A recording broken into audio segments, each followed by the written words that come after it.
यदि हम भगवान के नाम का स्मरण करते हैं, उच्चारण करते हैं, एक बार भी हमारे मुख से भगवान के नाम का स्मरण या उच्चारण निकलता है तो हमारा जीवन सार्थक हो जाता है। रामचरितमानस में तुलसी बाबा ने बहुत कुछ लिखा।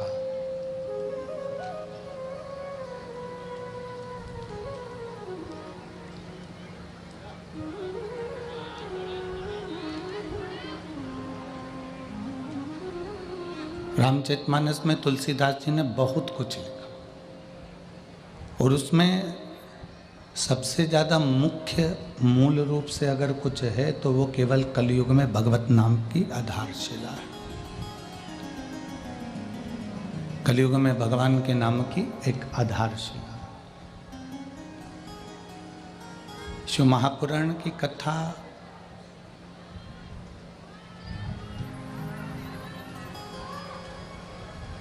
पीछे आवाज नहीं है कहीं पर भी।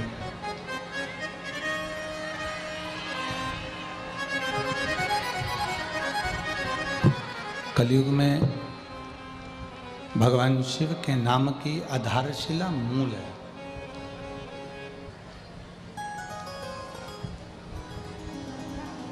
एक तो मानव का शरीर मिल जाना ये कठिन,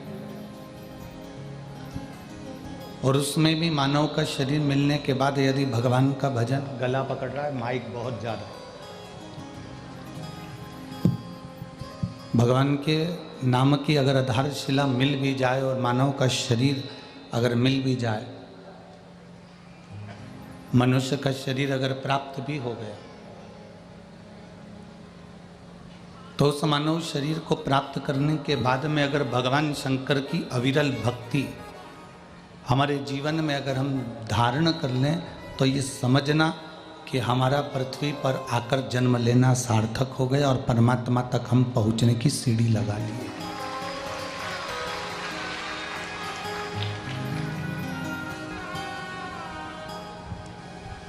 शरीर मिलने के बाद यदि भगवान शंकर की अविरल भक्ति, भगवान शिव की अविरल भक्ति यदि हम प्राप्त करना प्रारंभ कर दिए, भगवान शंकर की अविरल भक्ति को यदि हमने जान लिया, शिव तत्व को हमने प्राप्त करना प्रारंभ कर दिया, तो ये समझ लें कि हम शिव तत्व को प्राप्त कर कर परमात्मा को प्राप्त करने में देरी नहीं है।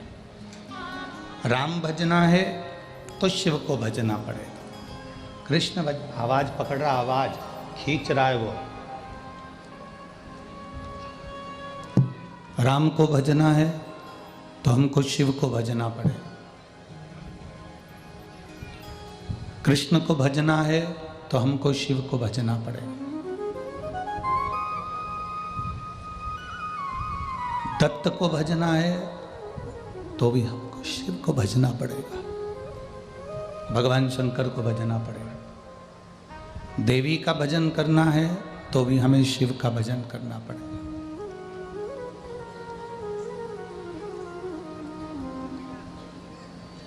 तैतीस कौटि देवी देवताओं में हम किसी का भी भजन करें,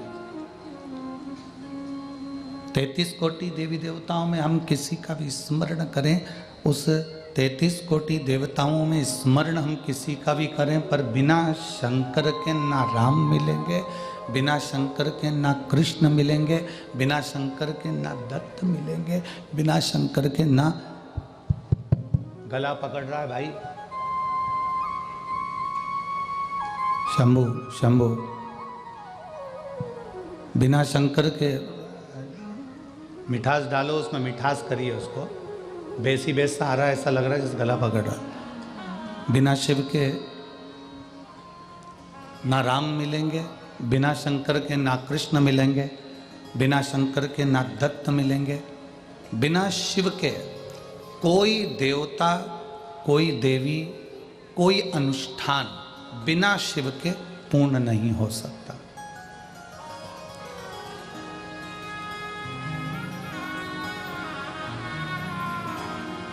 आप तक प्रयास कर लो।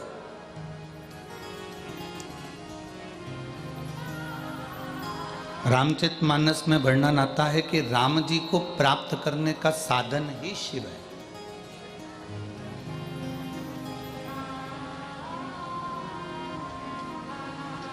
श्रीमद् भागवत में प्रसंग आता है कि भगवान कृष्ण को प्राप्त करने का साधन ही शिव है।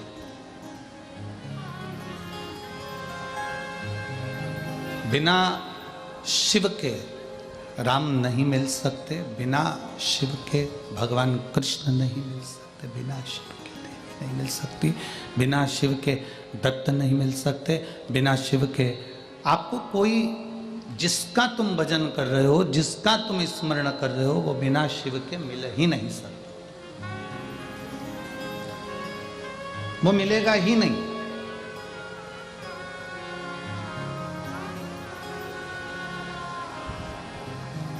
एक प्रैक्टिकल करके देखना अपने जीवन में, आप एक बार ऐसा प्रैक्टिकल करना, एक बार ऐसा प्रयास करना, एक बार ऐसा प्रैक्टिकल कर कर देखना, प्रयास कर कर देखना कि आप किसी भी देवता की माला करना, जो तुम्हारा मन पड़ जाए उस देवता की माला करो, उस देवी की माला करो। हमारी तरफ से पूर्ण तरह से स्वतंत्र है, पूर्ण तरह से छूट है।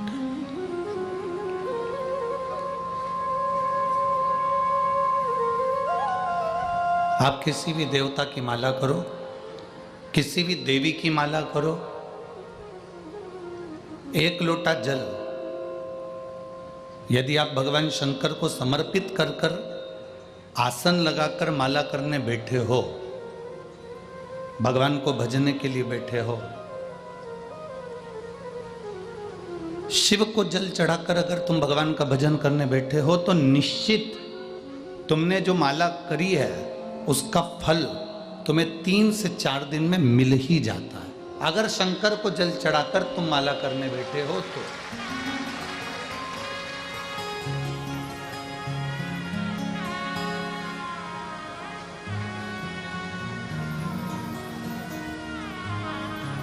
शिव को जल चढ़ाकर यदि तुम भगवत भजन करने बैठे हो तो उसका फल मिल ही जाता है।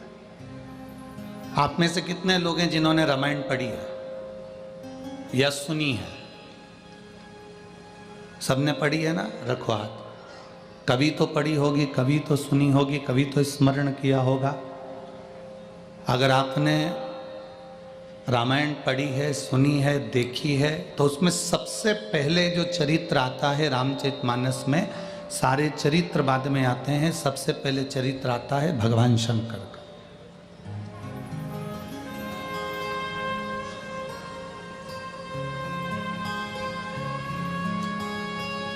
सारे जितने चरित्र आएंगे रामचरितमानस के, जितने संवाद आएंगे रामचरितमानस के, उन सारे चरित्रों से पहले, उन सारे संवादों से पहले सबसे पहले शिव का संवाद है।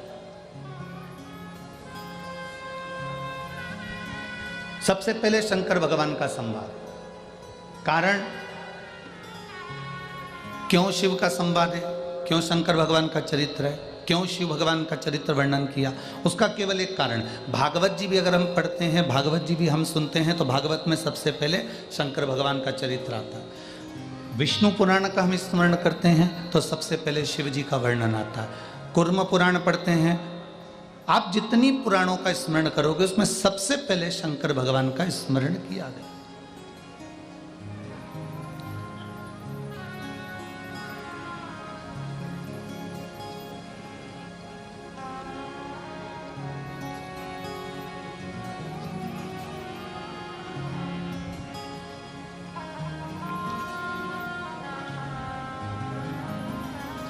महाराष्ट्र की भूमि पर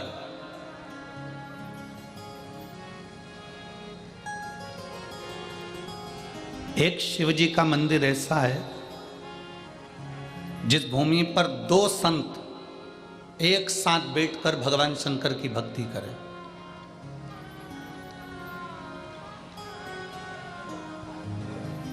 महाराष्ट्र की पवित्र भूमि पर एक शंकर का मंदिर ऐसा है जहां राष्ट्र के 2 अनमोल हीरे, अनमोल संत, राष्ट्र के रतन, जिन्होंने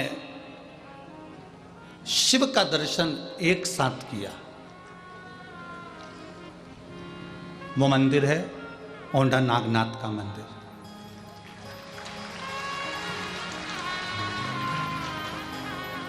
औंढा नागनाथ के मंदिर में जब नामदेव जी महाराज भजन करने के लिए अंदर गए और वहां के पुजारी ब्राह्मण जन ने उन नामदेव जी महाराज को नृत्य करते हुए देखकर क्रोधित हो गए और उनको उठाकर मंदिर के पीछे फेंक दिया।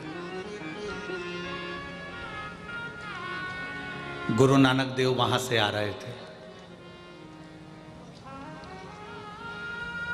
और गुरु नानक देव जी अपनी मस्ती में मस्त, संत होता ही है ये, भगवान की भक्ति में इतना मस्त रहता है कि उसको दूसरे से कोई मतलब ही नहीं रहता। गुरु नानक देव जी आ रहे थे और गुरु नानक देव जी स्तुप्त होकर खड़े हो गए उस औंढा नागनाथ के मंदिर के दरवाजे पर।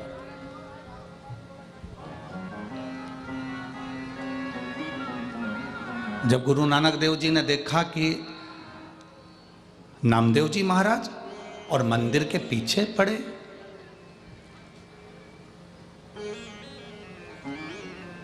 नामदेव जी महाराज का बहुत सारा समय पंजाब की धरा पर निकला था। कई शास्त्रों में तो वर्णन मिलता है कि 18 वर्ष तक संत नामदेव जी महाराज पंजाब की धरा पर गुरु नानक देव जी महाराज के सानिध्य में रहे। हमारे शास्त्र वर्णन करते हैं।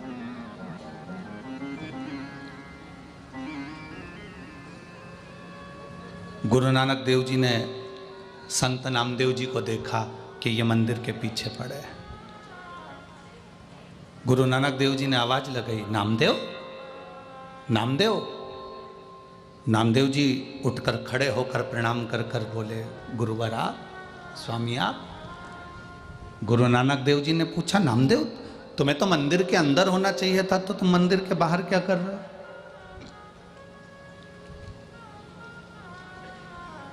ये मंदिर के बाहर तुम्हारा क्या काम है?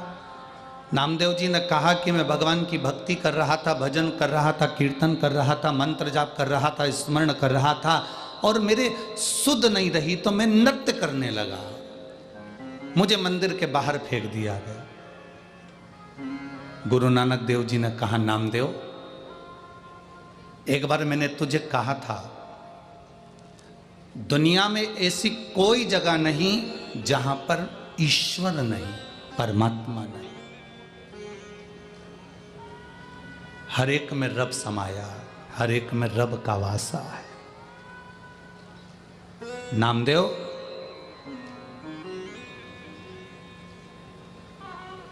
अगर तेरी भक्ति प्रबल है, तेरा विश्वास प्रबल है, तेरा भरोसा दृढ़ है, तो मंदिर का पिछाड़ा अगाड़ी होगा और अगाड़ी पिछाड़ी होगा। मंदिर का जो पीछे का हिस्सा है वो आगे हो जाएगा और आगे का हिस्सा पीछे। अगर तेरा विश्वास पक्का है, तेरा भरोसा पक्का है, तेरी दृढ़ता पक्की है, तो ये होकर ही रहेगा। सब कुछ विश्वास कर। ये जायसवाल परिवार में कथा हो रही है। श्री राजकुमार जी जायसवाल इस कथा को लिए हैं। कलयुग में कथा करवाना बहुत कठिन विषय है, बहुत कठिन। और मैं राजकुमार जी जायसवाल जी को धन्यवाद दूंगा और उनकी धर्मपत्नी सौभाग्यवती श्रद्धा जी जायसवाल जी को धन्यवाद दूंगा कि आप दोनों का जो विश्वास है, आप दोनों का जो दृढ़ता है, इतना विश्वास आपका सालासर बालाजी के प्रति और शिव जी के प्रति इतना दृढ़ है कि भोलेनाथ को आपके यहाँ कथा करने के लिए आना ही पड़ा। ये भरोसा, ये विश्वास। और आप मानेंगे नहीं, मैं ये इस कथा को लाखों लोग आस्था चैनल पर देख रहे हैं, फेसबुक यूट्यूब पर श्रवण कर रहे हैं और कई लोग इस कथा को श्रवण कर रहे हैं। यवतमाल जिले से कई बार कथा के लिए फ़ोन आए। हमने एक ही बात उन लोगों को कही कि भाई ये कथा तो बनी में चली गई है, और वो भी यवतमाल जिले के अंतर्गत, वो भी यवतमाल जिले के अंतर्गत ही आती है। तो कथा तो कहीं पर है, कथा तो जिले के अंदर ही हो रही है, उस कथा का लाभ आप सब लो। पर मुख्य एक ही बात कहने में आती है कि कहीं पूर्वजों का भाग्य प्रबल होगा, कहीं तुम्हारे माता पिता का भाग्य प्रबल होगा, कहीं उनका पुण्य भाग्य प्रबल होगा, और आप लोगों के पुण्य की गुल्लक भराई होगी, तब जाकर ये शिव महापुराण की कथा बनने में आई होगी। ये प्रभु कृपा से।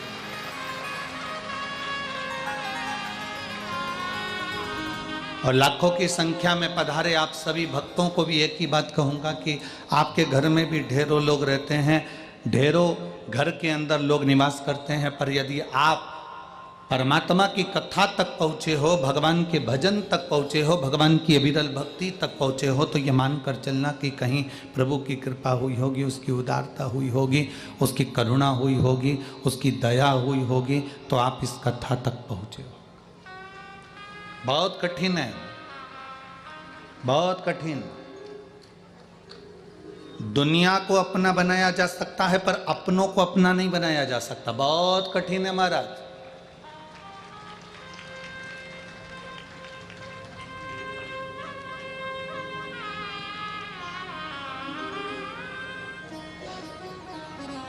परमात्मा ने 3 चीजें मनुष्य को दी थी कलिकाल में। पहले नंबर पर कायदा, दूसरे नंबर पर वायदा, तीसरे नंबर पर फायदा।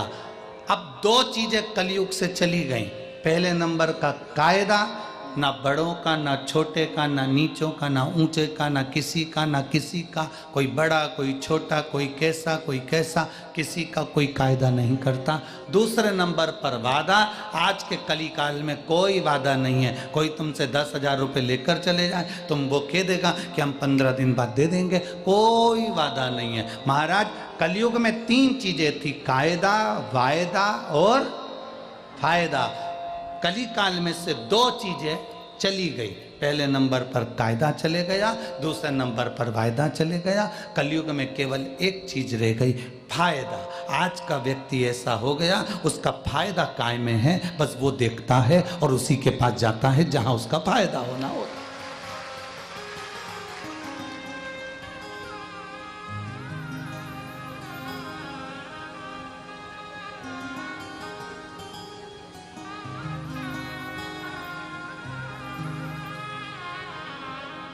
थोड़ा सा कायदा करिए, थोड़ा सा सम्मान करना सीखिए, थोड़ा सा कायदा करना सीखिए, थोड़ा सा आदर करना सीखिए, थोड़ा सत्कार करना सीखिए, थोड़ा सम्मान करना सीखिए। जो वादा किया है उसको निभाने का एक प्रयास करिए। जो वादा आपने किया उसको निभाने का प्रयास करो।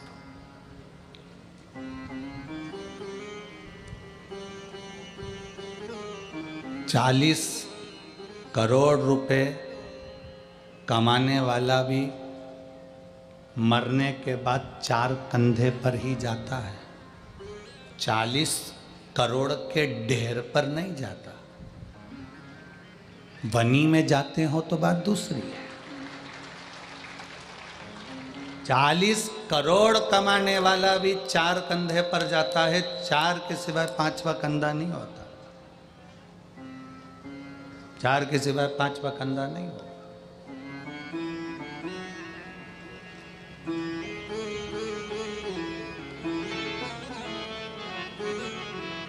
सती मैया का विवाह भगवान शिव के साथ में हो रहा है। सती मैया भगवान शंकर को अधिक प्रेम करती है, बहुत प्रेम।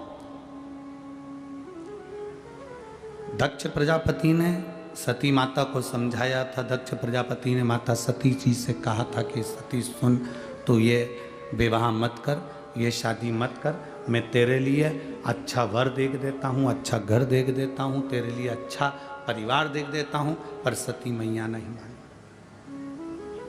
मुझे विवाह करना है तो केवल शिव से करना है और किसी से।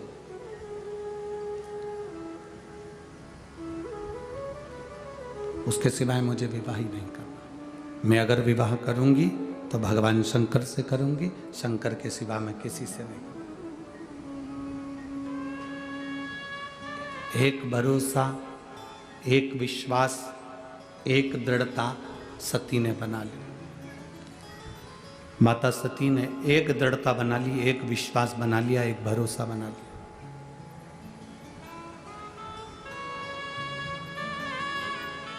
अगर मैं विवाह करूंगी तो केवल शिव से। आप शंकर भगवान कहां रहते हैं?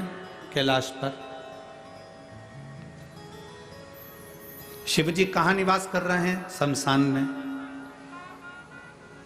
शिव जी कहां रह रहे हैं? पर्वत के ऊपर। सती मैया कहां रह रही है?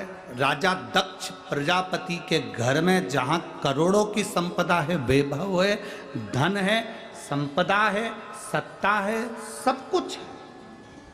दक्ष प्रजापति की यहां कोई कमी नहीं।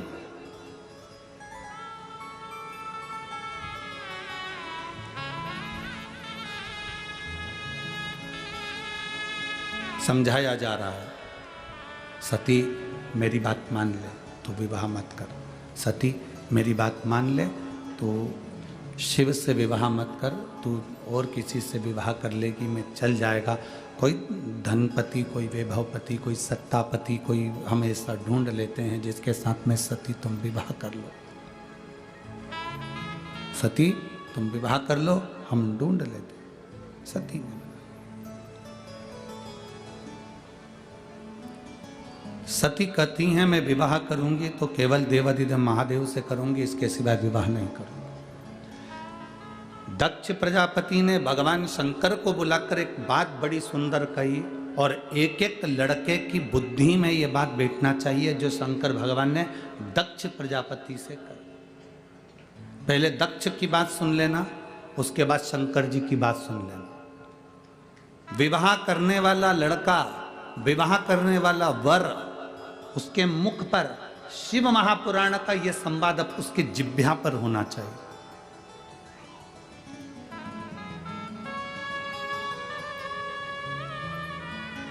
दक्ष प्रजापति ने कहा, सुनो शिव, मेरी बेटी सती का विवाह तुम्हारे साथ में हो रहा है। मेरी बेटी सती का विवाह मैं तुम्हारे साथ में कर रहा हूं, और मेरी बेटी सती का विवाह मैं तुम्हारे साथ में कर रहा हूं, जिसने अपने परिवार में राजसी ठाट देखा, वैभव देखा, सत्ता देखी, धन देखा, संपदा देखी। अब मेरी बेटी तुम्हारे साथ में विवाह करना चाहती है। तुम कैलाश पर रहते हो, शमशान में रहते हो, तुम्हारे पास में ऐसा धन, वैभव, संपदा कुछ भी नहीं है। मेरा मन करता है कि तुम जो मांगोगे मैं अपनी बेटी के कन्यादान में वो दे दूंगा। थोड़ा ध्यान देना वनी वालों, बहुत सावधानी से कथा सुनना। और जितने लोग आस्था चैनल पर कथा सुन रहे हैं, फेसबुक यूट्यूब पर कथा सुन रहे हैं, बड़े ध्यान से सुनना।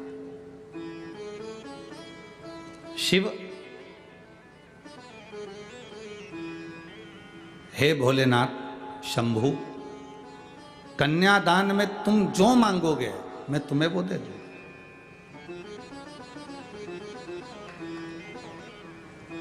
आज मेरी बेटी बिहार रही है, तुम्हें जो चाहिए मांगो।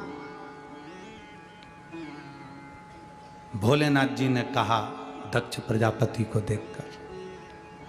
दक्ष प्रजापति को जब देखा तो देखकर भगवान शिव ने, भगवान शंकर ने, ओघड़दानी ने, त्रिकालदर्शी ने, कैलाशी ने, अविनाशी भगवान शिव ने देखा।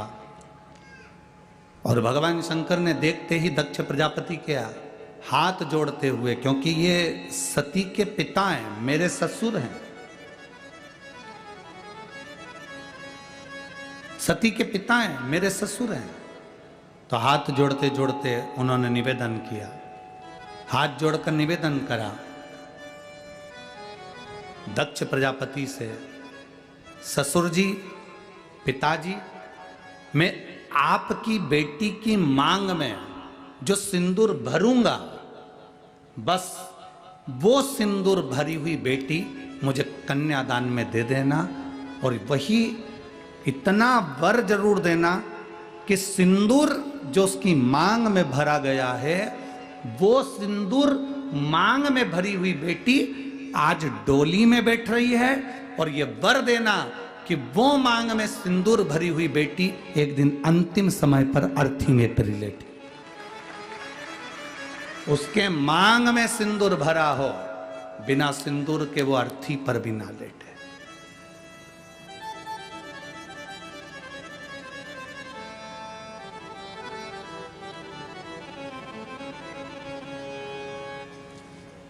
शक्तिपीठ गए हैं? किसी शक्तिपीठ के दर्शन करें आप लोगों ने? हाथ तो उठाओ जरा। 52-51 जितनी शक्तिपीठों का स्मरण हमारे शास्त्रों में आता है, उन शक्तिपीठों में जाइएगा। उन शक्तिपीठों में माता पार्वती का स्थान नहीं है, उन शक्तिपीठों में माता सती का स्थान है, क्योंकि माता सती के प्राण छूट गए थे, शिवजी ने उनको कंधे पर धारण कर लिया था। भगवान विष्णु ने सुदर्शन चक्र भेजकर माता सती के शरीर के टुकड़े टुकड़े कर दिए थे। जितने टुकड़े होकर पृथ्वी पर गिरे वो सब शक्तिपीठ के रूप में निर्मित हो गए। और वहाँ आज भी माता सती के जहाँ अंग गिरे हैं, उन शक्तिपीठ पर आज भी तुम चुनड़ी चढ़ाओ ना चढ़ाओ, चूड़ी चढ़ाओ ना चढ़ाओ, उन शक्तिपीठ पर तुम हलवा पूड़ी चढ़ाओ ना चढ़ाओ, पर उन शक्तिपीठ का प्रमाण होता है कि उन पर आज भी सिंदूर और कुंकू जरूर चढ़ता है। उन शक्तिपीठ का निर्माण का सुख ही यही है। और किसी भी शक्तिपीठ पर जाओ, जितने तुम माता रानी के दर्शन करने के लिए जाओ, तुम चाहो जिस देवी के दर्शन करने के लिए जिस शक्तिपीठ पर चले जाओ, तुम्हारे को जिस शक्तिपीठ पर जाना है उस शक्तिपीठ पर जाओ। देवी का दर्शन करने के लिए, तुम माता रानी का दर्शन करने के लिए, तुम भवानी का दर्शन करने के लिए जिस शक्तिपीठ पर जाना चाहो उस शक्तिपीठ पर जाओ। वहां से कुछ लेकर आओ मत आओ, पर इतना जरूर याद रखना, कोई अगर शक्तिपीठ से आ रहा हो तो तुम्हारे मुख से निकलना चाहिए कि हमारे लिए प्रसाद भले मत लाना, पर वहां से थोड़ा सा सिंदूर कुंकू जरूर लेकर आना, रोली जरूर लेकर आना। वो हमारे लिए सौभाग्य का विषय है, वो हमारे लिए आनंद का विषय है।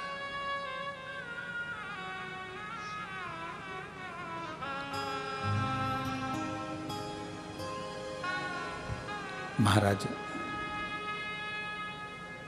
शिव, मेरी बेटी सती तुम्हारे साथ में ब्याह रही है। शिव, मेरी बेटी सती का विवाह तुम्हारे साथ में हो रहा है। मेरी बेटी सती तुम्हारे साथ में ब्याह रही है। मेरी बेटी सती का विवाह तुम्हारे साथ में हो रहा है। और मांग लो, तुमको कन्यादान में अगर कुछ देना हो तो आप बोलो, हम आपको वो दे देते हैं। भोलेनाथ मना कर, क्यों मना करा? तार वाली बहू लेकर आओगे तो वो तुमको गैस पे रोटी सेक के नहीं देगी, तुम्हें सेक देगी।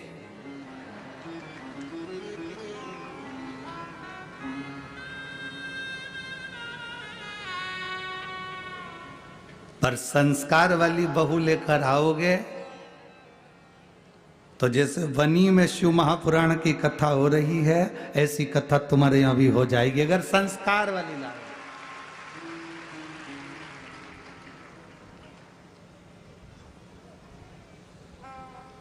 आज के जमाने में शादी नहीं होती, समझौता होता है।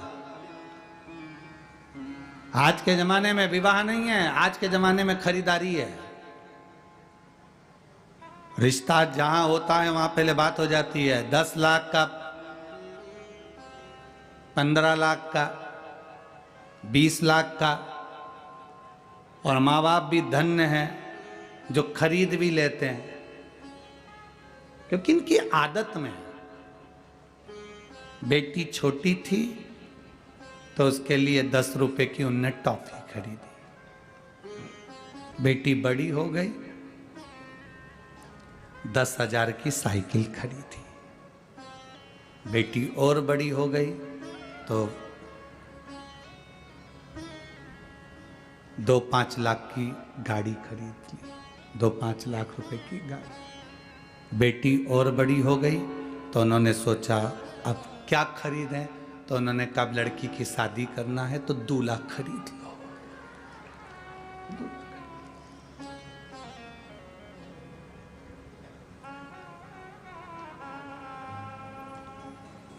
तुमने भी सोचा ससुर अच्छा मिला है, गाड़ी दे रहा है, जमीन दे रहा है, बेटी दे रहा है, half set, full set, sofa set सब दे रहा है, पर तुम ये अंदाजा नहीं लगा के बैठे कि उसकी बेटी जब तेरे यहाँ आएगी तो सोफा सेट तो रहेगा, हाफ सेट तो रहेगा, फुल सेट तो रहेगा, पर तू अपसेट रहेगा।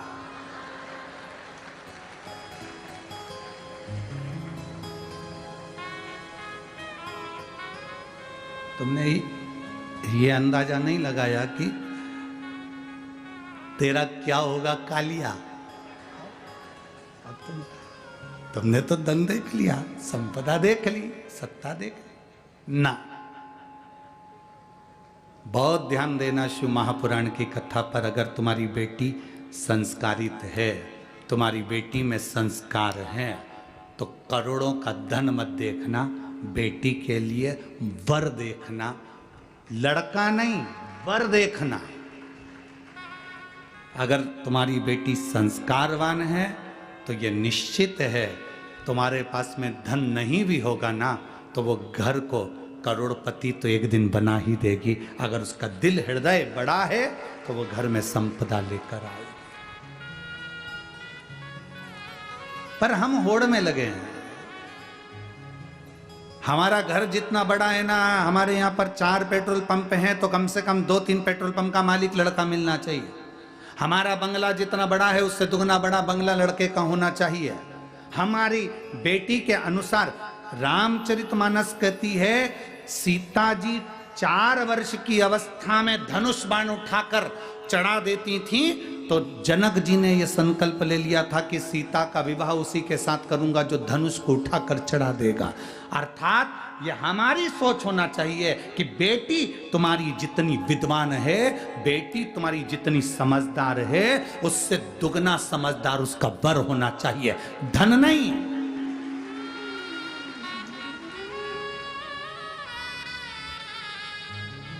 हम धन दुगना देखते हैं, हम संपदा दुगनी देखते हैं, हम पैसा दुगना देखते हैं, पर लड़का विवेक से दुगना नहीं देखते, बुद्धि से दुगना नहीं देखते कि हमारी बेटी के अनुकूल हो।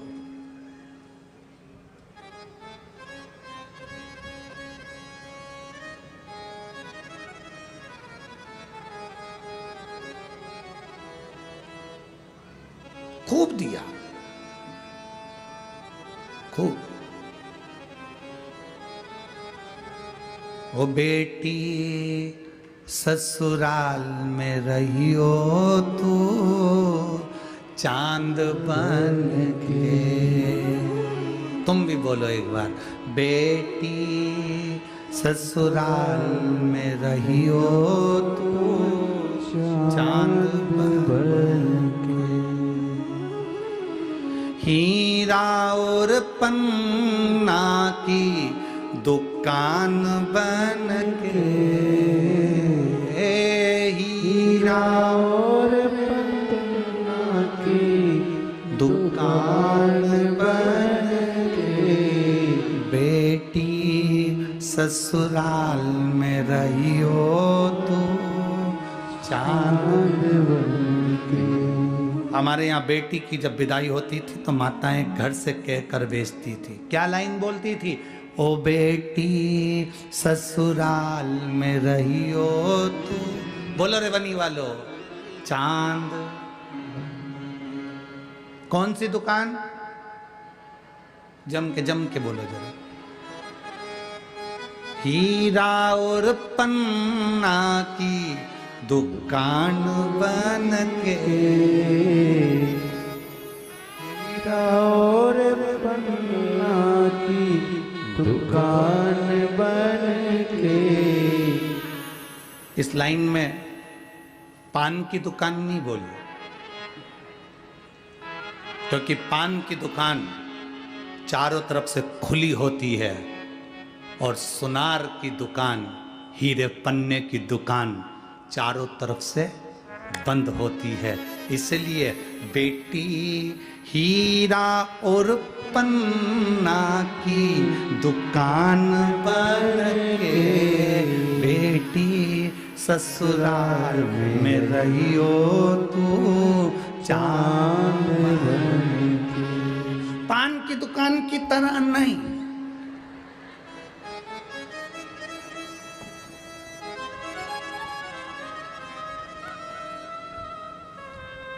हीरा पन्ना की दुकान चारों तरफ से ढकी, चारों तरफ से ढकी।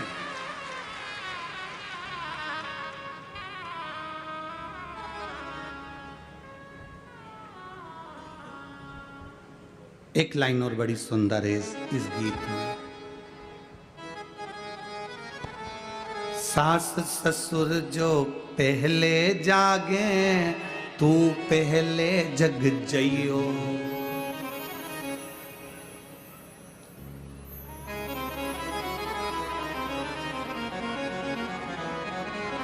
अब तुम भी बोल लो जरा इस लाइन को। सास ससुर जो पहले जागे तू पहले जग जइयो।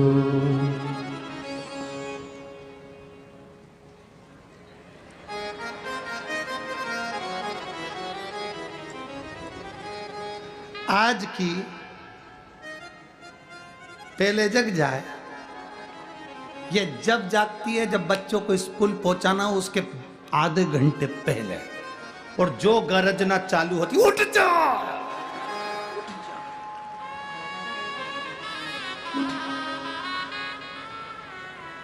बच्चे तो नहीं उठते पर पास में जो सो रहा है भेरू वो उठ जाता। उठते सी हाथ जोड़ के बोलता है, ए चंद्र घंटा, ए कुष्मांडा, कात्यायनी, कालरात्रि, हे काली खप्पर वाली, आज क्या हो गया जो तू इतनी गरज रही है? तुम तो सोते रहो, बच्चों को जगा दो। मैं आई अब भी, और गई रसोई घर में 4-6 बर्तन फेंका फाकी करी। इतने में बेचारी सास जग कर बोली, बेटा एक काम कर, तू बच्चों को तैयार कर ले, मैं टिफिन बना दूंगी। वो तो चाहती यही थी कि डोकरी उठे, वो चाहिए रही थी कि उठे।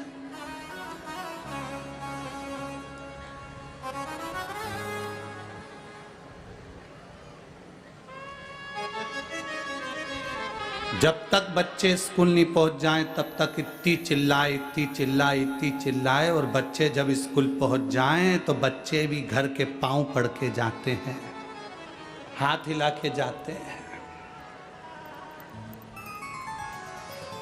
माँ बड़ी खुश होती है, मेरे बच्चे मुझे बाय करके गए।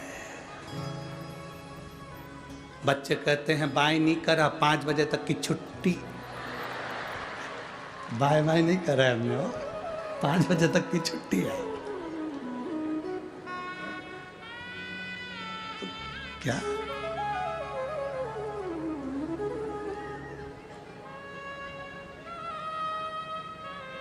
कितना कितना वर्णन है महाराज, कितना।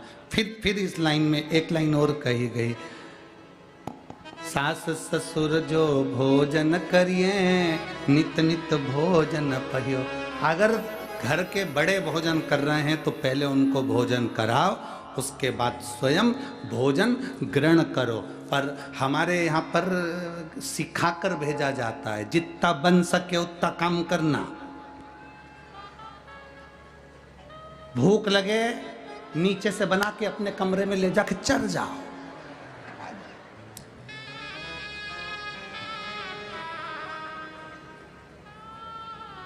प्रयास करो।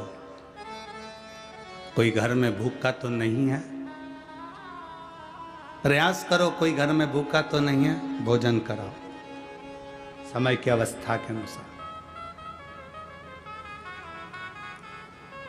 हमारे ब्राह्मण भैया राजकुमार जी जायसवाल जी के यहाँ पर मंडल बना रहे थे, पूजन के जो मंडल होते हैं वो मंडल बना रहे थे। तो उनकी धर्मपत्नी वो श्रद्धा जी बाई वो ब्राह्मणों से बोली, पंडित जी मंडल बाद में बनाना, पहले भोजन करके आओ।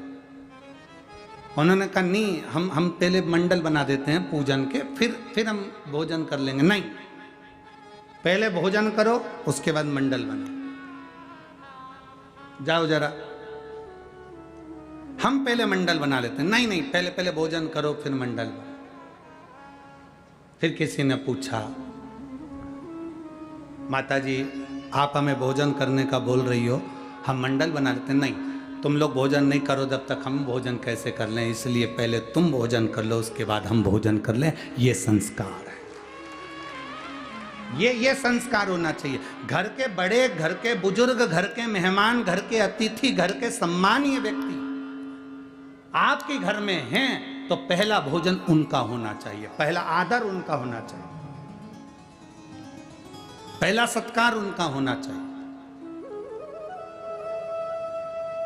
घर के बड़ों के आगे, माता पिता के आगे, गुरुजन के आगे और परमात्मा के आगे जब हम शीश झुकाते हैं उसका फल मिलता जरूर। एक पत्र है, देखिए।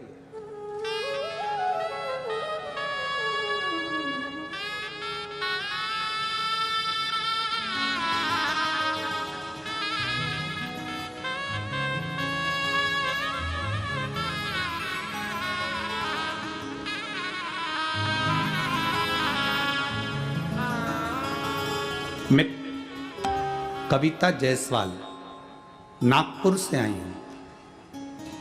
कहीं बैठी हो तो हाथ हिला सकती हैं। आप ही हैं, हाथ हिला दे। मैं कविता जायसवाल नागपुर से हूँ गुरुजी। आपको भी प्रणाम और आपकी माता जी को भी प्रणाम। धन्यवाद। आपकी माता जी को भी प्रणाम जिन्होंने ऐसे पुत्र को जन्म दिया, जिन्होंने शिव महापुराण की कथा जनमानस को सुनाई। धन्यवाद। आपके कथा के माध्यम से एक लोटे जल का क्या महत्व होता है,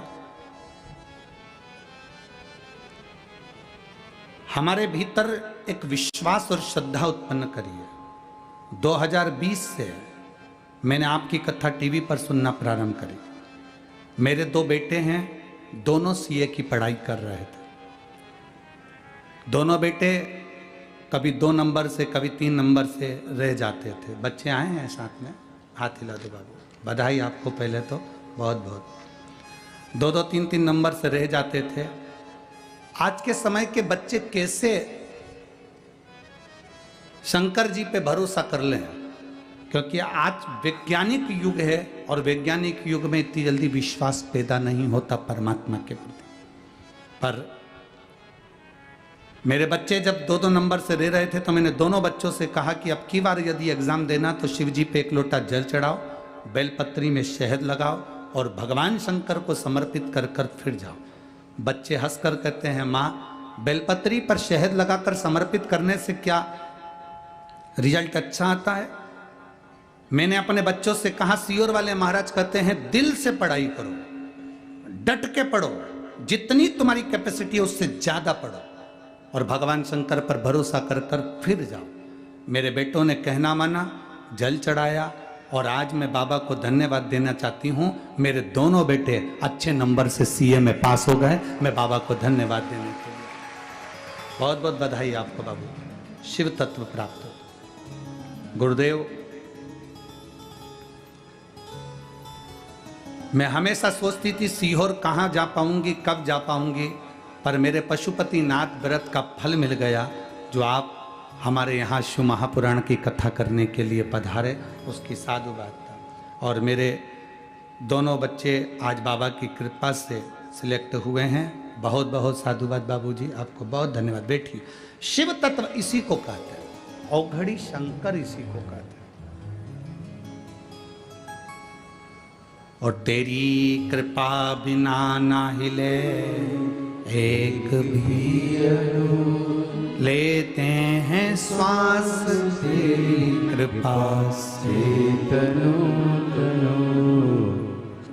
आप शिव पर जितना भरोसा करोगे, जितना विश्वास दृढ़ करोगे, वो उतना शिव आपके करीब में, आपके नजदीक।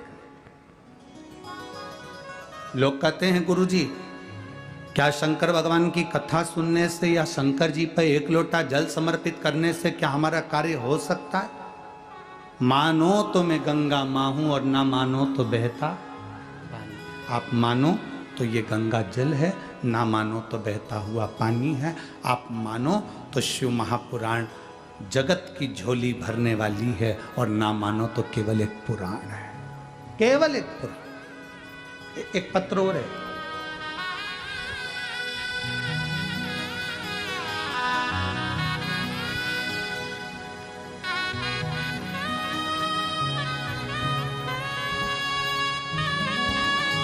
मेरा नाम हितेश तरेकर है, गांव का नाम दाखा, जिला यवतमाल। मेरा मोबाइल नंबर ये है। कहीं बैठे हैं क्या? कहीं बैठे हो तो हाथ हिलाइएगा। आप ही हैं? ऐसा हाथ हिला दो एक बार, वापिस हाथ हिलाओ एक बार। मेरा नाम हितेश तारेकर है, गांव का नाम दाखा, जिला यवतमाल। मेरा मोबाइल नंबर ये है। एक लोटे जल का मैं क्या वर्णन करूं गुरुदेव। जो लोग पत्र पढ़ते हों तो वो एलईडी पर या आस्था चैनल पर हमारे साथ में इस पत्र को साथ में पढ़ भी सकते हैं। मेरा नाम हितेश तारेकर है, गांव का नाम दाखा, जिला यवतमाल। मेरा मोबाइल नंबर ये है। मैं एक लोटे जल का बेलपत्र का क्या वर्णन करूं गुरुदेव। मेरे पैर के घुटने में गठान हो गई थी। वो गठान 1.5 साल हो गए थे।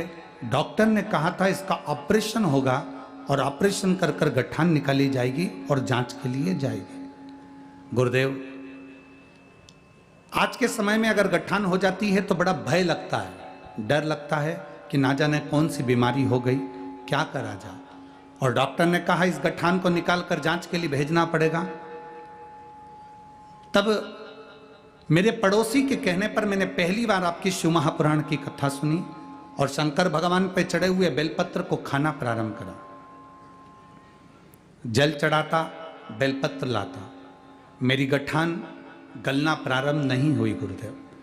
फिर आपने एक कथा में कहा था कि बेलपत्री के पीछे का हिस्सा नोक तोड़कर, पीछे की जो डांट होती है, डंडी होती है, उसको तोड़कर शिव जी की अशोक सुंदरी वाली जगह पर स्पर्श करो।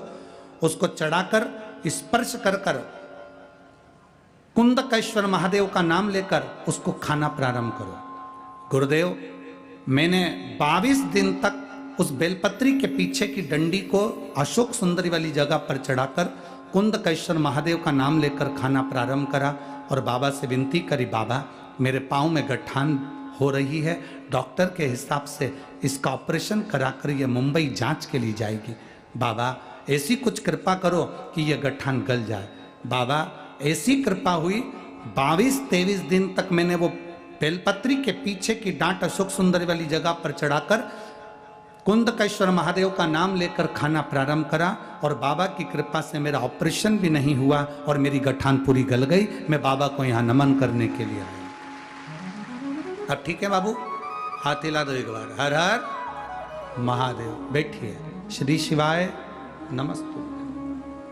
खाली ना जाता कोई दर से तुम्हारे, खाली ना जाता कोई दर से तुम्हारे, मैं भी खड़ा हूँ नन्ही बाह पसारे, अपने गए से लगा लो, गिरा जा रहा हो, उठा लो, भोले अपने दर से अब तो न टारो, गिरी जा रहे हो, उठा लो। शिव महापुराण ढोंग से, छल से, प्रपंच से, पाखंड से दूर है। शिव महापुराण केवल एक कार्य बताती है शंकर का भजन करो और एक लोटा जल समर्पित कर कर अपनी जिंदगी को सार्थक करो। बस ये शिव महापुराण बोल बम का नारा है, सारी समस्या का हल। शिव को एक लोटा जल समर्पित करो।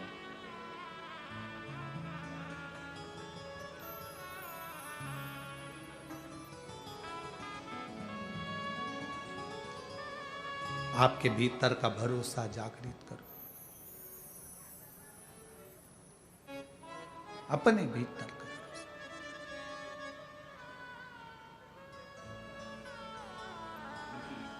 और जब भीतर का भरोसा जागृत होगा तो शिव को मिलने में कोई देरी नहीं होगी। कई लोग कहते हैं गुरुजी हम शंकर भगवान को कैसे भजें, हमारे हृदय में शिव तत्व हम कैसे जागृत करें।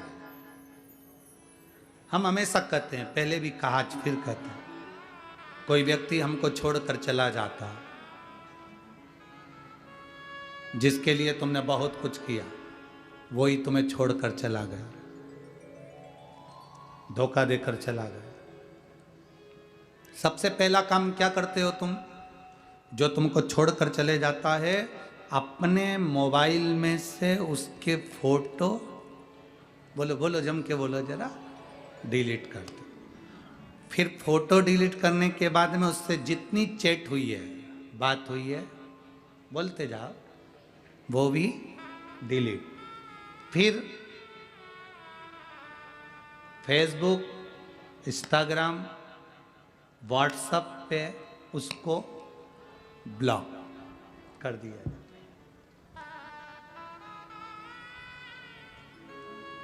फोटो हटा दिए, चैट हटा दी, ब्लॉक कर दिया। पर ईमानदारी से बोलो, तुमने उसको जितनी बार साथ दिया, वो साथ दिया तुमने, तो तुम्हें वो 2-4 महीने में, 6 महीने में तुम्हें याद आएगा कि नहीं आएगा कि मैंने इसका इतना साथ दिया और फिर भी इसने धोखा दिया। ब्लॉक मोबाइल से कर सकते हो, फोटो हटा सकते हो, चैटिंग हटा सकते हो, सब कुछ कर सकते हो, पर दिल में रह कर आता है कि मैंने इतना करा था और इसने मेरा साथ नहीं दिया। कितना ही हटा लो, पर दिल में वो बात रह जाती है। उसी तरह शिव महापुराण की कथा कहती है, दुनिया के लोग कितना भी कह ले, हम मंदिर नहीं जाते, हम भगवान से कोई मतलब नहीं रखते, हमें शंकर जी से कोई मतलब नहीं, हमें एक लोटे जल से कोई मतलब नहीं, हम शंकर जी को नहीं मानते, ये सब ढोंग है, प्रपंच है, छल है, छिद्र है, सब इस तरह का व्यवहार करते रहते हैं। पर शिव महापुराण की कथा कहती है, तुम कितनी भी चैटिंग हटा लो, फोटो हटा लो, चाहे ब्लॉक कर दो, पर महादेव ने जब पृथ्वी पर जन्म दिया तो इसमें सिम फिट कर कर भेजा है, वो तुम्हारे दिल में रहता ही है, वो तुम्हारे भीतर है, वो परमात्मा प्रकट है तुम्हारे भीतर। बस तुम जब उसको पुकारते हो, दिल से पुकार लेते हो, वो तुम्हारे सामने आ जाता है। श्री शिवाय नमस्तुभ्यं। तुमने दिल से पुकारा, वो तुम्हारे सामने आ गया।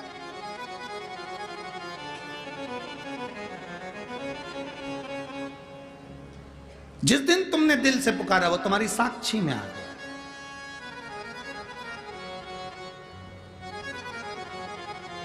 एक प्रसंग आता है,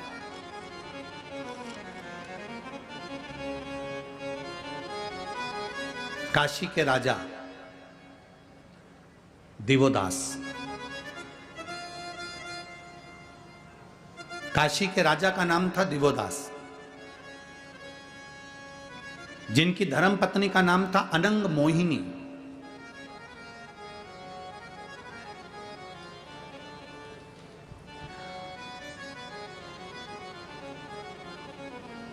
अनंग मोहिनी का नियम था, गंगा जी का जल भरती थी लोटे में, पात्र में, और पति शिव जी की भक्ति में लगा रहता था तो उसको ले जाकर देती और शंकर जी पे जल समर्पित करती। दिवोदास की धर्म पत्नी अनंग मोहिनी का नियम था, काशी नरेश की धर्म पत्नी अनंग मोहिनी का नियम था शिव की भक्ति करना।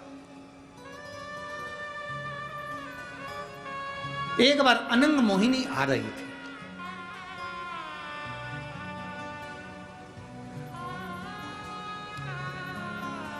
कई लोग कहते हैं गुरुजी आप ये जल चढ़ाने का बोलते हो, शंकर जी को जल लाने का बोलते हो कि जल लाया करो, उसका आचमन करा करो, उस जल को लेकर आया करो, शिव जी पे चढ़े हुए जल का छींटा अपने घर के दरवाजे पर अपने घर में जरूर दिया करो। वो जल इतना कीमती क्यों है, वो जल की इतनी कीमत क्यों है? आप में से कितनी माताएं जो शंकर जी को चढ़ाए हुए जल को लेकर आती है? जरा हाथ तो उठाओ। लाते हो सब लोग? लाना चाहिए, रखो। उस कथा के स्मरण को जरा श्रवण करिए कि कथा स्कंद पुराण का ये चरित्र वर्णन कर रहा है। स्कंद पुराण को अगर आप पढ़ेंगे तो स्कंद पुराण के काशी खंड को पढ़िएगा। स्कंद पुराण के काशी खंड का यदि आप पढ़ेंगे तो उसमें वर्णन मिलेगा कि दिवोदास की धर्मपत्नी अनंग मोहिनी शंकर भगवान को चढ़ाने के लिए जल लेकर आती है, गंगा जी का जल लेकर चलती है। और गंगा जी का जल लेती हुई जब चली तो उसने क्या देखा कि कुछ दूरी पर एक बुजुर्ग माता पिता बूढ़े से बैठे हैं और वो कांख रहे हैं, वो चिल्ला रहे हैं।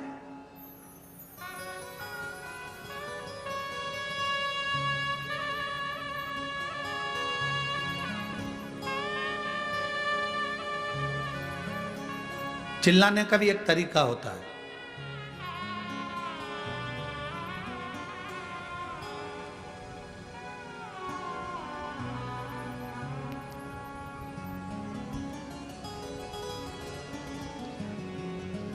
दो तरह के भिखारी होते हैं, इनकी अलग अलग क्वालिटी होती है भिखारियों की भी।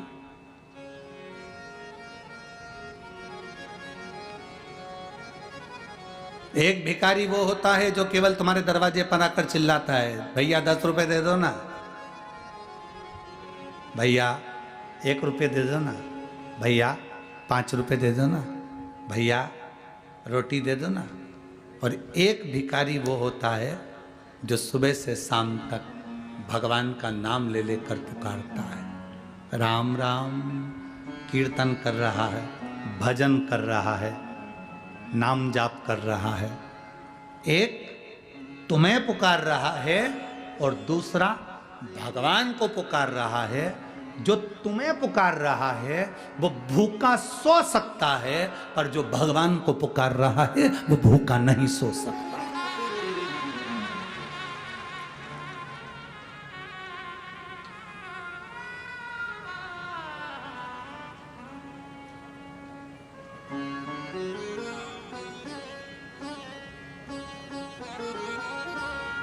वो भूखा नहीं सो सकता।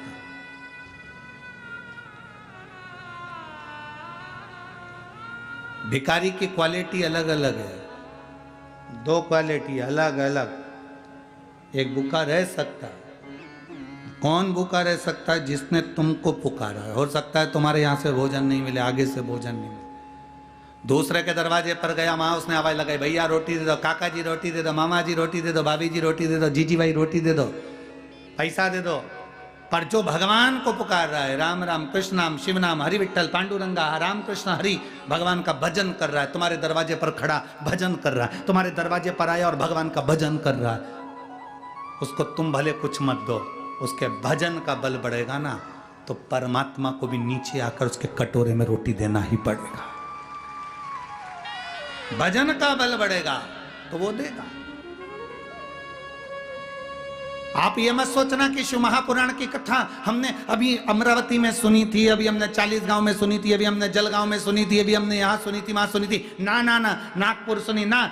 आपके स्मरण में रहना चाहिए कि मुझे भगवान को पुकारना है, मुझे शिव महापुराण की कथा तक जाना है, पंडाल में बैठकर मुझे कथा सुनना है। क्यों? क्योंकि मैं उसके दरवाजे पर बैठकर उसके नाम को अगर पुकारूंगी तो एक दिन वो भी कैलाश छोड़कर मेरी दुख की घड़ी में मेरे दरवाजे पर खड़ा मिलेगा। भगवान शिव ओ गढ़दानी त्रिकालदर्शी कैलाशी अविनाशी भगवान शंकर की कथा कर रही है। दिवोदास की धर्म पत्नी अनंग मोहिनी, काशी नरेश की धर्म पत्नी अनंग मोहिनी। और वो अनंग मोहिनी निकल कर जा रही थी। एक बुजुर्ग वृद्ध माता पिता बैठे थे, बूढ़े हैं, कांप रहे हैं, चिल्ला रहे हैं।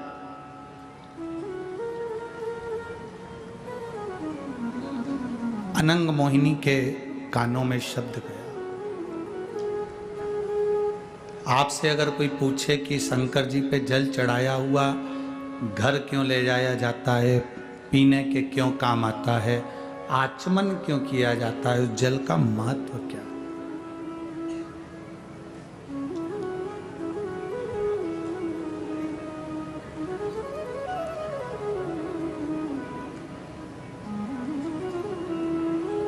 किसी किसी के घर में, किसी किसी शिव मंदिर में, थोड़ा ध्यान देंगे, किसी किसी के घर में ऐसी जो जलाधारी होती है ना, ये जलाधारी नीचे का हिस्सा समझना जरा अच्छे से, जलाधारी होती है, शिवलिंग अलग से होता है। किसी किसी के यहाँ ऐसा होता है, किसी किसी के यहाँ इस जलाधारी में ही शंकर भगवान एकदम फिट होते हैं। जलाधारी के साथ में शिवलिंग फिट होता है। और किसी किसी के यहाँ पर जलाधारी होती है तो शिवलिंग उठ जाता है, रख दिया जाता है, साफ कर कर वापिस शिवलिंग को रख दिया जाता है, या स्नान कराया जाता है तो शिवलिंग रखा जाता है। अब कई लोगों के मन में एक प्रश्न आ जाता है कि गुरुजी हमारे यहाँ जो शिवलिंग है, हमारे यहाँ जो शिवपिंडी है, हमारे यहाँ जो शंकर जी की पूजन करते हैं उसमें जलाधारी अलग है, शिवलिंग अलग है, तो क्या मंदिर में भी कई मंदिरों में ऐसा होता है कि जलाधारी होती है, शिवलिंग अलग से होता है, स्नान कराओ, पूजन करो, आराधना करो, नीचे उसमें जल भर जाता है, दही दूध भर जाता है तो लोग उसे साफ कर देते हैं। इसका महत्व क्या है?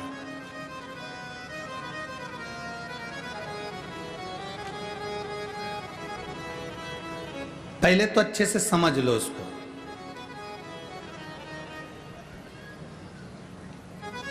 चाहे तुम्हारे घर में पूरा शिवलिंग बना बनाया हो वो भी श्रेष्ठ है, चाहे तुम्हारे मंदिर में घर में जलाधारी अलग हो और शिवलिंग अलग से रखा हुआ हो वो भी श्रेष्ठ है।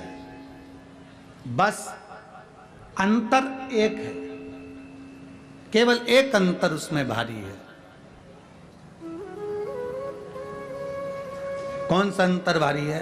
कि जो शिवलिंग फिट है, जो शिवलिंग उसमें लगा हुआ है, उसकी आप आराधना कर रहे हैं, उसमें आप जल चढ़ा रहे हैं, भक्ति कर रहे हैं, आराधना कर रहे हैं, उसका भी फल पूरा मिलेगा। जो शिवलिंग अलग से है, उस जलाधारी पर रखा हुआ है, उसकी आराधना कर रहे हैं, उसका भी फल पूरा मिलेगा। पर अंतर इतना आता है कि जैसे जो फिट शिवलिंग है जलाधारी के साथ रखा हुआ, उस पर एक बेलपत्र चढ़ाई हुई, एक बेलपत्र चढ़ाई हुई हजारों फल देने वाली होती है।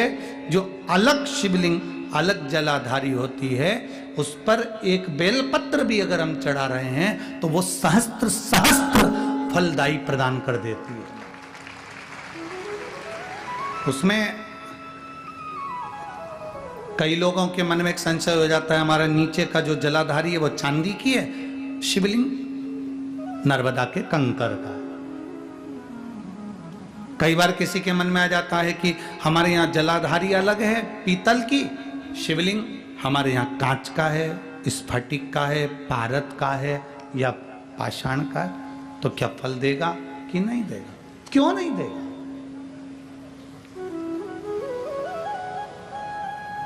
अब आपसे पूछते हैं, गंगा जी के जल को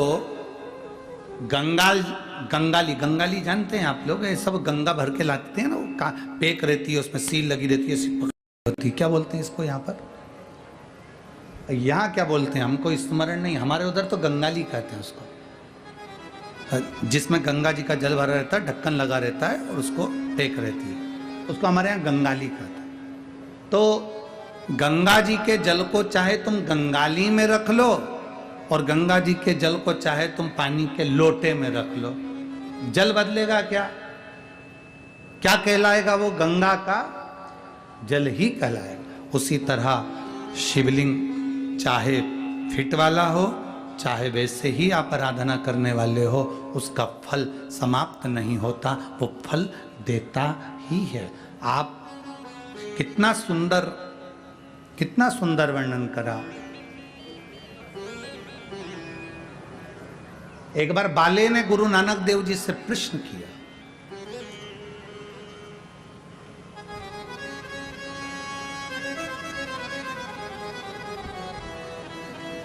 बड़ा विचित्र सेवक था ये बाले, भगवान गुरु नानक देव जी का बड़ा विचित्र। उसने एक प्रश्न किया, गुरु नानक देव जी से प्रश्न किया कि गुरुवर, आपसे एक प्रश्न है, क्या मेरा रोज गुरुद्वारे जाना जरूरी है? क्या मेरा रोज मंदिर जाना जरूरी है? क्या मेरा रोज परमात्मा की चौखट पर जाना जरूरी है?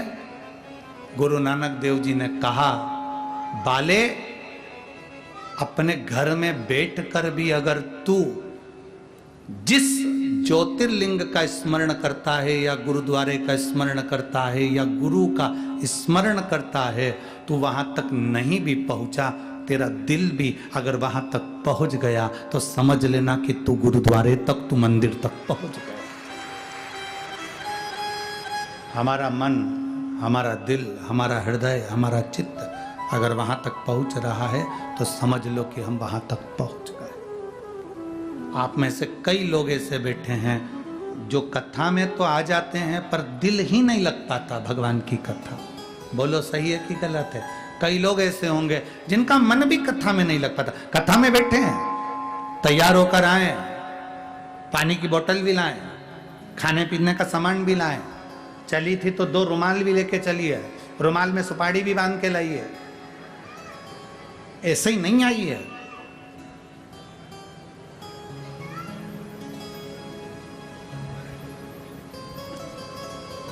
दिल भी तो लगना चाहिए, मन भी तो लगना चाहिए।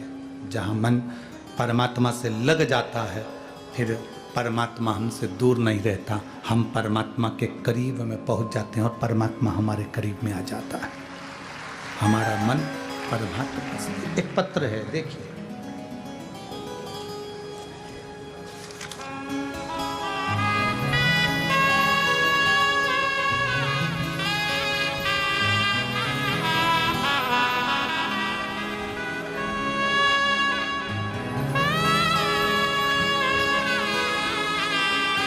मैं ऐश्वर्या अमर पंचारे, कहीं बैठी हो तो हाथ हिला सकती हैं। आप ही हैं बेटा, एक बार ऐसे हाथ हिला दो। मैं ऐश्वर्या अमर पचारे,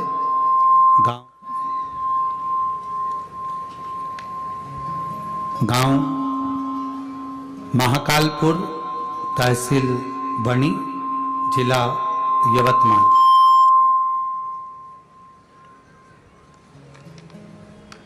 गांव महाकालपुर, तहसील वणी, जिला यवतमाल। मोबाइल नंबर मेरा ये है।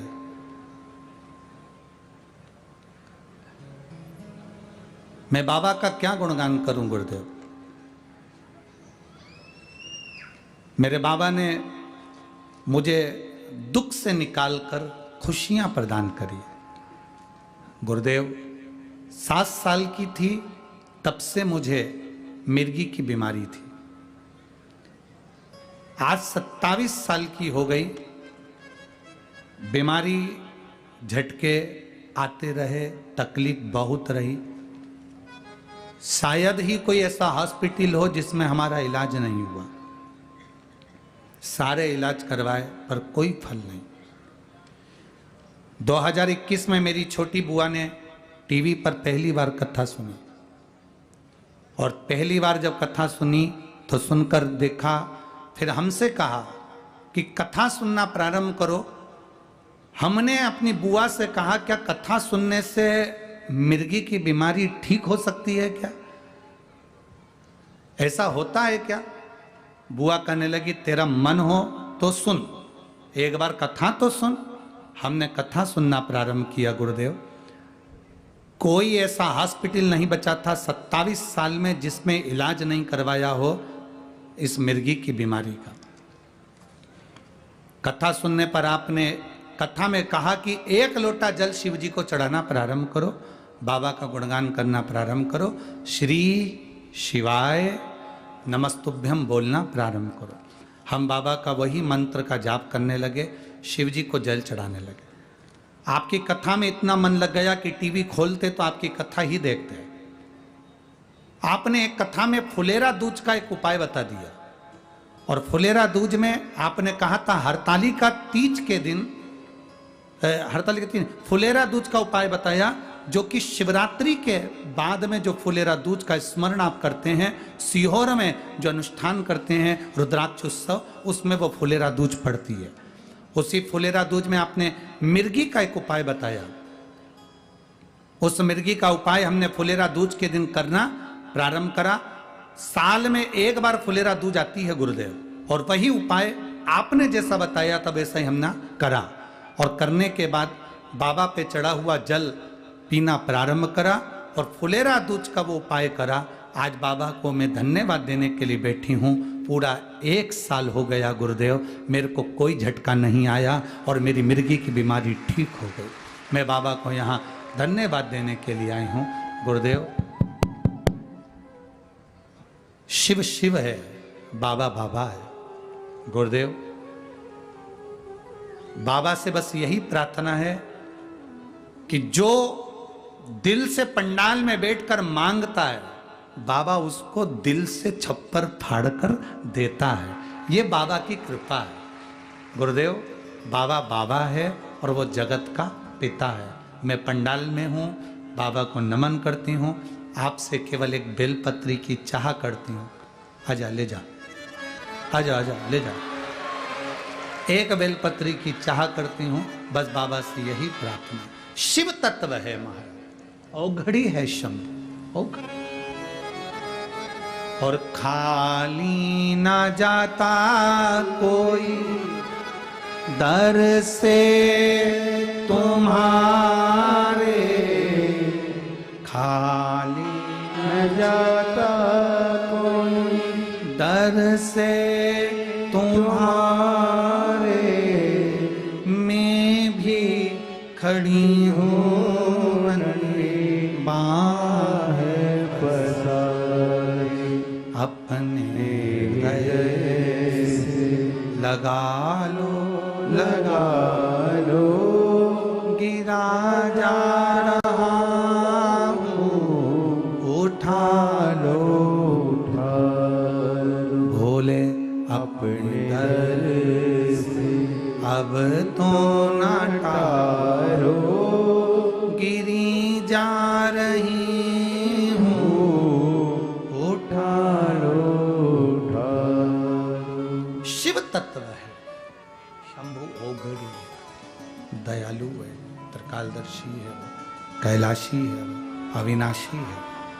सहज नहीं है शंकर, सहज।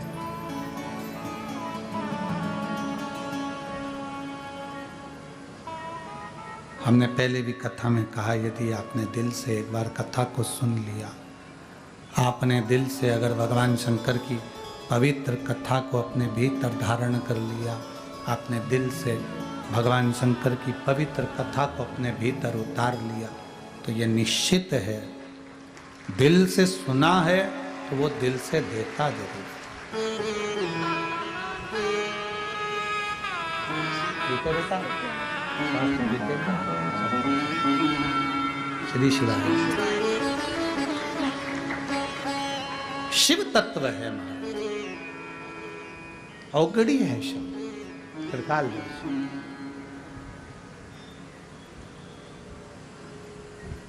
बैठे जरूर हो कथा के पंडाल में, आए जरूर हो कथा के पंडाल में, पर ये मान कर चलना, कथा का पंडाल नहीं है ये। आप अपने पिता से अपने दिल की बात कहने के लिए पहुंचे हो। अपने पिता से अपने मन की बात कहने के लिए। ये केवल कथा का पंडाल नहीं, अपने मन की बात कहने का स्थल। अनंग मोहिनी दिवोदास राजा की धर्म पत्नी निकल कर जा रही है और उसने दो वृद्धों को देखा, कांख रहे, चिल्ला रहे, रो रहे।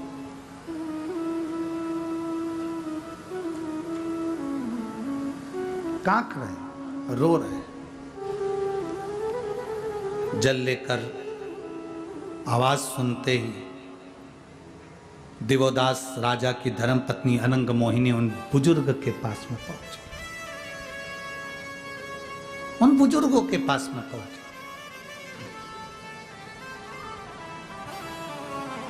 बाबा क्या हुआ? आप कांप रहे हो, आवाज लगा रहे हो, चिल्ला रहे हो, हुआ क्या? क्या कष्ट है आपको? क्या तकलीफ है आपको? क्या दुख है आपको? क्या हुआ है?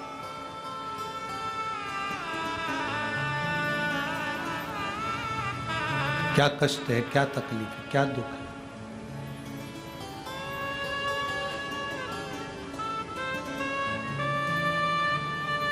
हाथ जोड़ रहे हैं दोनों बुजुर्ग, बूढ़े माता पिता जो बैठे थे वहां बुजुर्ग। शरीर में कष्ट हो रहा था, भयंकर स्वरूप था, पूरा शरीर गल सा रहा था, नेत्रों से नीर बह रहा था। जैसे ही गंगा का जल दिवोदास की धर्मपत्नी अनंग मोहिनी लेकर उनके पास में पहुंची और उन्होंने कांकना, चिल्लाना, जो ताड़ शरीर में हो रहा था, जो कष्ट शरीर में हो रहा था, वो चिल्लाना बंद कर दिया, कष्ट बंद कर दिया, आवाज लगाना बंद कर दिया, चिल्लाना बंद। अनंग मोहिनी वहां से चल दी, कुछ नहीं बोली। बाबा से पूछा, उन्होंने जवाब नहीं दिया, चुप हो गए, मौन हो गए, स्तुप्त हो गए, चल दी।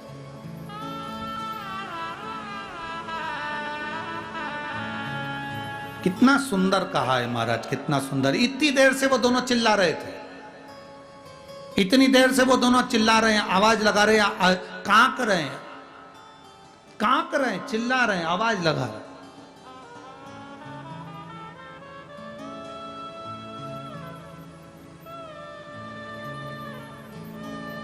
चिल्ला रहे।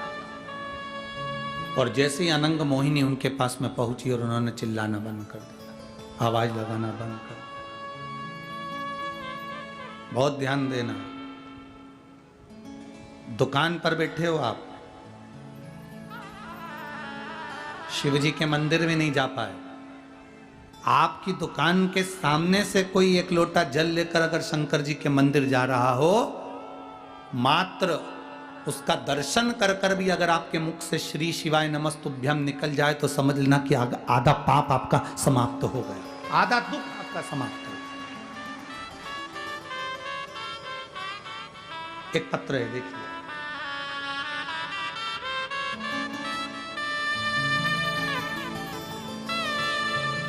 हर्षा सुनील यादव, पंडोली चंद्रपुर, मेरा मोबाइल नंबर ये है। कहीं बैठी हैं हर्षा जी? हर्षा सुनील यादव, पंडोली चंद्रपुर, मोबाइल नंबर ये है। कहीं बैठी हैं? हाथ हिलाइए। हाँ ठीक है, दिख गए। ऐसा हाथ हिला दो एक बार। गुरुदेव, मेरी आंख के अंदर एक गठान हो गई थी, सारे दवाखानों का ट्रीटमेंट कराया, नागपुर मुंबई तक इलाज कराया, परंतु वो गठान बढ़ रही थी, कम नहीं हो रही थी। डॉक्टर के हिसाब से उसका ऑपरेशन होना था। गठान को निकालकर, क्योंकि वो गठान फैलती जा रही थी, इसलिए उसका ऑपरेशन होना, उसको निकालकर जांच के लिए भेजना जरूरी था। आपने एक बार कथा में कहा था, जिंदगी में जब तकलीफ आए शिव को जरूर याद करो। गुरुदेव, शिव चतुर्थी की पूर्णिमा की रात को आपने एक 31 बेलपत्री का उपाय बताया था। आप जब उपाय बताते हो तो लोग कहते हैं कि ये टोटके वाला बाबा है, टोटका बताता है, पर गुरुदेव आपका एक एक उपाय आप नहीं बोलते, स्वयं महादेव व्यासपीठ से बोलता है। आपका उपाय नहीं रहता, शिव उपाय बताता है। आपने शिवरात्रि के दिन, रात्रि के पूर्णिमा, शिवरात्रि की चतुर्थी के बाद की जो पूर्णिमा है, रात को 31 बेलपत्री का उपाय करने को बोला था, जो 12 बजे रात को चढ़ाना था। मेरे घर के लोग आश्चर्य कर रहे थे, क्या ऐसा करने से कोई गठान गल जाती है? आंख में गठान है और बड़ी बीमारी के चांस हैं, इसको ऑपरेशन कराओ, ये क्या फालतू का काम कर रहे हो? फिर भी गुरुदेव, मेरा विश्वास शिव पुराण पर था, मैंने आपकी वाणी पर भरोसा करा और वो रात को 12 बजे उपाय करा। 31 बेलपत्री चढ़ाकर लाना, उस बेलपत्री का स्मरण कर एक एक बेलपत्री को 31 दिन तक पाना, वो करा मैंने। बाबा की ऐसी कृपा हुई गुरुदेव, मेरी आंख में जो गठान हो गई थी आज बाबा की कृपा से पूरी गल चुकी है। मैं पूर्ण तरह से स्वस्थ हूँ और बाबा को प्रणाम करने के लिए हम यहाँ आ गए। अब ठीक है बाबू, हाथ हिला दो एक बार। पूर्ण तरह से ठीक है, आंखें ठीक। श्री शिवाय नमस्तुभ्यम। मैं जायसवाल परिवार को भी धन्यवाद देना चाहती हूँ। हमने तो कभी नहीं सोचा था कि हमारे यवतमाल बणी में कथा हो जाएगी, पर उन्होंने करवा दी, उसके लिए मैं उनको धन्यवाद देती हूँ। बाबा के चरणों को प्रणाम करती हूँ और नीचे उन्होंने बहुत सुंदर लाइन लिखी, हम तो बाबा के भरोसे रहते हैं, हम तो बाबा के भरोसे रहते हैं। ये शिव तत्व है, ओघड़ी है शंभु, त्रिकालदर्शी है शिव।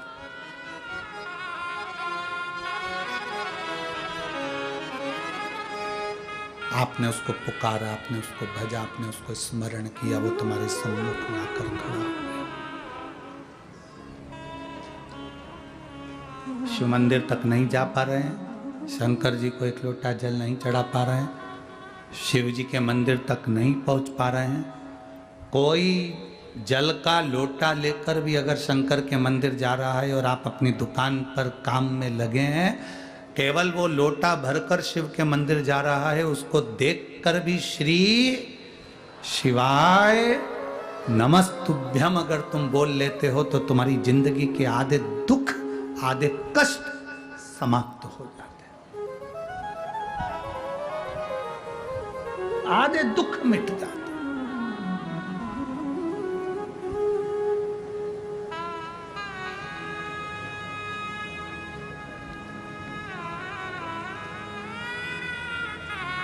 शंकर भगवान के भक्त को देखकर कभी हंसो नहीं, शिव के भक्त को देखकर कभी ताना कसो नहीं। शंकर के भक्त अड़भंग होते हैं, इनको देखकर कभी अपशब्द मत कहो, इसका भुगतान भोगना। ये कथा कर रही है अनंग मोहिनी की देव, यहां कथा कह रही है दिवोदास की धर्म पत्नी की। कितना दुख भोगना पड़ता, कितना कष्ट। और बहुत ध्यान दो, तुम्हें मालूम पड़ जाए कि टीवी पर आस्था चैनल पर शिव महापुराण की कथा आपको सुनने को मिल रही है, आप उसको तुरंत निकालो, सुनो, उसका स्मरण थोड़ी सी देर की भी हमारे भीतर जाएगी, वो हमको सुख देगी। आपके यवतमाल जिले में कथा हो रही है, बनी में कथा हो रही है, 100, 500, 150, 350, 60 किलोमीटर की दूरी पर भी आप रहते हो, तो प्रयास करना कि हम भी एक दिन शिव महापुराण की कथा में पहुंचे, हाजिरी लगा। लोग कहते हैं ये शिव महापुराण की कथा है, हम तो हमारी व्यासपीठ से ये वर्णन करते हैं, ये कथा नहीं है, ये तो मेडिकल कैंप लगा है। जिसने इलाज करवा लिया वो इलाज करवा लिया, जो रह गया वो रह गया। कैंप है, आओ बैठो, इस पवित्र रज को अपने शरीर से लगाओ और भगवान शंकर की भक्ति को धारण कर कर फिर जाओ।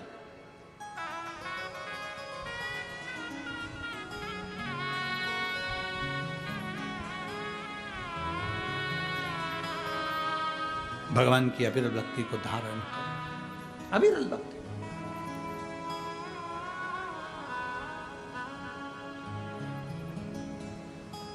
शिव कथा कह रही है, अनंग मोहिनी वापिस आ गई, कांकना बंद हो गया, चिल्लाना बंद हो गया, जो तड़फन थी उन दोनों के शरीर में वो समाप्त। केवल पानी का जो लोटा है, जल का जो पात्र है, वो करीब में गया और दर्शन किया तो उनके दुख आधे से ज्यादा मिट गए, केवल दर्शन।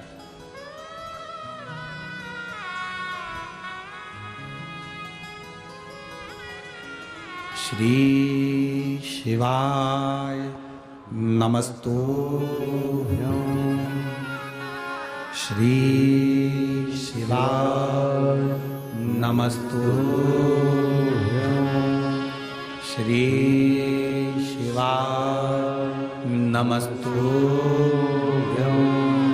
श्री शिवाय नमस्तुभ्यं,